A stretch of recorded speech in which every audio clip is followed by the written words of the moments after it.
Bro hi bro. ఏ జరన్ భాయ్, ఏంటి విశేషాలు? చాలా రోజులైంది కలిసి. మేము ఒక సినిమా తీసాం. ఓ సినిమా?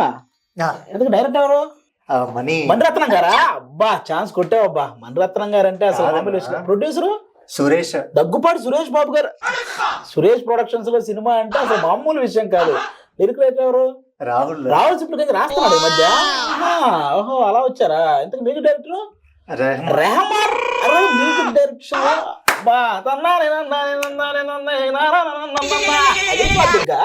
ఇంతకీ నువ్వు చేస్తున్నావు. ఓకే, హీరో ఎవరు? రామ్ చరణ్ గారు. ఏమి కాంబినేషన్ అబ్బా. సురేష్ ప్రొడక్షన్స్, రెహమాన్ గారు, Rahul Sipligunj writing.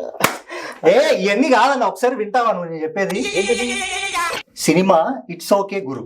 It's okay గురు. ఇట్స్ ఓకే గురు. ఓకే, దాంట్లో చేసింది నేనే. నువ్వా? నేను. It's okay. Charan Sai director. Manikanta music director Mohit రెహమానియా. మోహిత్ రెహమాన్.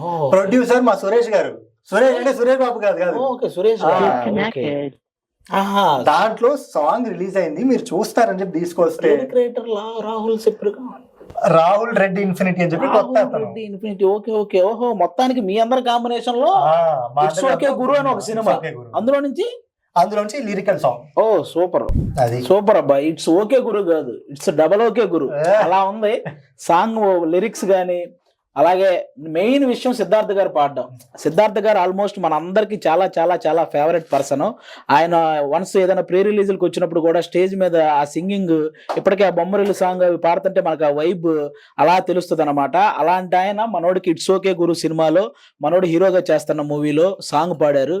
నాకైతే చాలా చాలా బాగా నచ్చింది. యూట్యూబ్ లో రిలీజ్ అయింది, మీరు కూడా చూసి ఆ సాంగ్ ని ఇంకా సక్సెస్ చేయాలని మనస్ఫూర్తిగా కోరుకుంటున్నాను. All the best brother. Thank you.